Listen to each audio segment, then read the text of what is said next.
اسلام ہے وہ اپنی پاور رکھتا ہے۔ اے میں جڑی اسلام دی گل کرن لگا اس اسلام دی میں گل کرنا، ہاں بالکل ایسے اسلام واسطے محنت کرو تے 2018 وچ ایک پرچی اسلام نو دے دیو، ہاں آنا تساں ہی مڑ کے، اسی تے مڑ کے مسیتی جھاڑو دینے، ہاں مولانا نمازاں پڑھانیاں، مفتی صاحب فتوے دینے، انہاں اپنے بچے پڑھانے، میری ڈیوٹی تسی جڑی لا دیو گے میں بھی داتا صاحب جھاڑو دیندا رہاں، آنا تساں ہی ہے، لیکن حضور دا دین تخت تے لے آؤ، ہاں جی پھر مسیتاں بند نہیں ہون گیاں، پھر مسیتاں تے سپیکر نہیں اترن گے،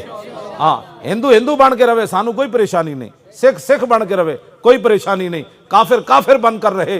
حضور کے بارے میں کسی کو بات کرنے کی اجازت نہیں ہے، ہاں یہ ہمارا مسئلہ سمجھو، یہ ہمارا قانون سمجھو، یہ ہماری غیرت ایمانی سمجھو، یہ ہمارے ایمان کی جان سمجھو، کافر رہ سکتا ہے، گستاخ رسول تو کعبے کے غلاف سے لپٹا ہوا بھی نہیں بچ سکتا، تم کیا باتیں کرتے؟ اس مسئلے کی حساسیت کو مسلمان سمجھے۔ بدقسمتی سے 1400 سال کے اندر اس دور میں امت دو حصوں میں تقسیم ہوئی ہے حضور کے مسئلے میں،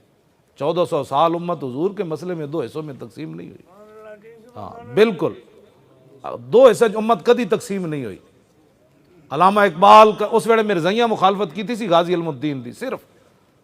علامہ اقبال بھی علم الدین نہ جا کھڑا ہویا، قائد اعظم بھی نال کھڑا ہویا، پیر جماعت علی شاہ صاحب بھی کھڑے ہو گئے، دیدار علی شاہ صاحب بھی کھڑے ہو گئے، پیر میر علی شاہ بھی نال کھڑا ہو گیا، مولوی ظفر علی خان بھی نال کھڑا ہو گیا، ساری دنیا نال کھڑی ہو گئی علم الدین دے، کسی نے بھی مخالفت علم الدین دی نہیں کی تھی سوائے مرزائیاں تو۔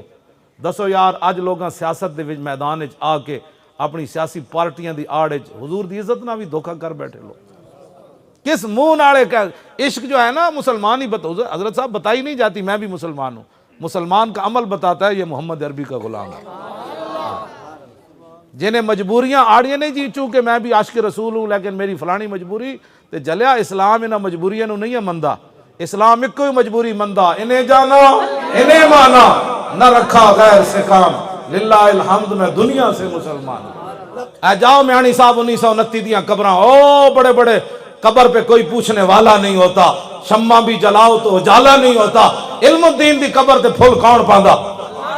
انہیں تو ویاہ بھی نہیں کیتا، ہے بھی ترخان دا پتر، میں کہا اقبال اور ترخان دا پتر ہوئے او دی قبر کیوں چمی جاندی، کہنے لگا تینوں پتہ نہیں کی محمد سے وفات نے تو ہم تیرے،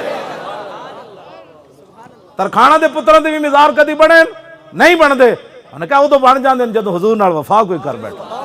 مزار ہی نہیں بن دے، پیر جماعت علی شاہ پیر بھی چوم دے دا، مزار ہی نہیں بن دے، بلکہ اقبال جے بندہ قبر چو نکل کے تے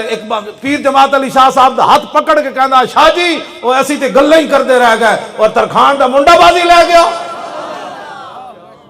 ہاں جی یہ گل اتھے تک ہی نہیں ہوندی، پیر دیدار علی شاہ مسلے تے کھڑا ہوئے جنازہ پڑھان علم الدین دا، این مجمع نو ویکھے تے غش کھا کے ڈھے پوے، ہوش آوے تے کہے یا رسول اللہ ساری زندگی حدیث پڑھائی، قرآن پڑھایا، نمازہ جمعے پڑھائے، حضور کدی خواب وچ بھی دیدار میں نے کرایا، تے آج علم الدین دے جنازے چ بنفس نفیس تشریف لے آئے ہو،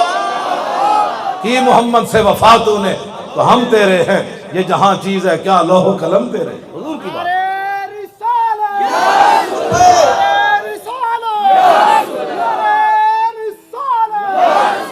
میاں والی جیل توجہ، میاں والی جیل موسیٰ علیہ السلام ملن چلے جان علم الدین نو، تے علم الدین کہے حضور تسی میں نو کیوں ملن آئے ہو ایڈے ڈاڈے نبی وہ، فرمایا علم الدین جدو بھی حضور دی کچاری لگ دی حضور فرما دین علم الدین